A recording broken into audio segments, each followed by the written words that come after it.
السلام عليكم ورحمة الله وبركاته. أهلا بكم. هناك حالات يمر بها كثير من الناس تمتزج فيها الرؤية باليقظة، مثل أصوات يسمعها الرائي لأشخاص يعرفهم، أو كلمات يرددها ويستيقظ وهو يردد نفس الكلمات التي كان ينطق بها في الرؤية، بل أحيانا يشعر الرائي أنه قد سمع تلك الأصوات عقب الاستيقاظ مباشرة ودون وجود رؤية.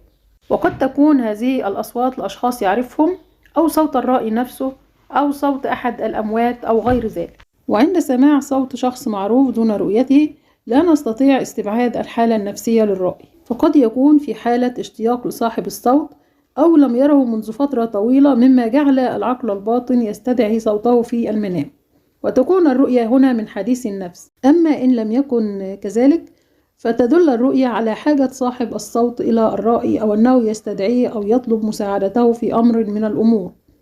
فقد تستيقظ الأم على سماع صوت نداء ابنها أو بكائه، فتذهب إلى غرفته فتجده قد ارتفعت حرارته.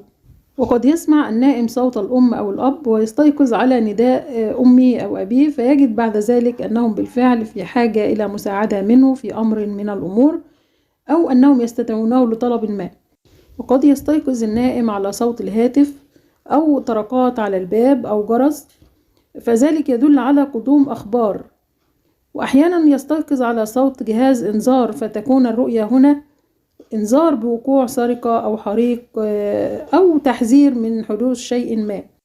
وكثير من الناس يستيقظ على صوت أذان الفجر، وهذه الرؤية تدل على أمور خاصة بعلاقة الرائي بالله تعالى، وبنصرة له من الله، أو تحقيق أمنية واستجابة الدعاء وزوال الهموم والبدايات الجديدة للرائي وفك الكرب.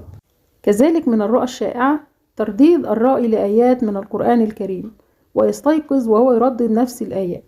والتفسير هنا يكون بالنظر لمعنى الآيات التي يرددها الرائي، فإن كان خيرا فهو خير، أو كان فيه تحذير أو بشارة فهو كذلك. وقد تكون الرؤيا حث للرائي على الذكر بما جاء في الآيات، مثل آيات التسبيح أو آيات الاستغفار في القرآن الكريم.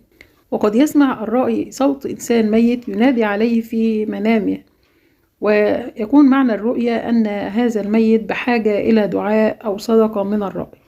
هذا والله تعالى أعلى وأعلم، والسلام عليكم ورحمة الله وبركاته.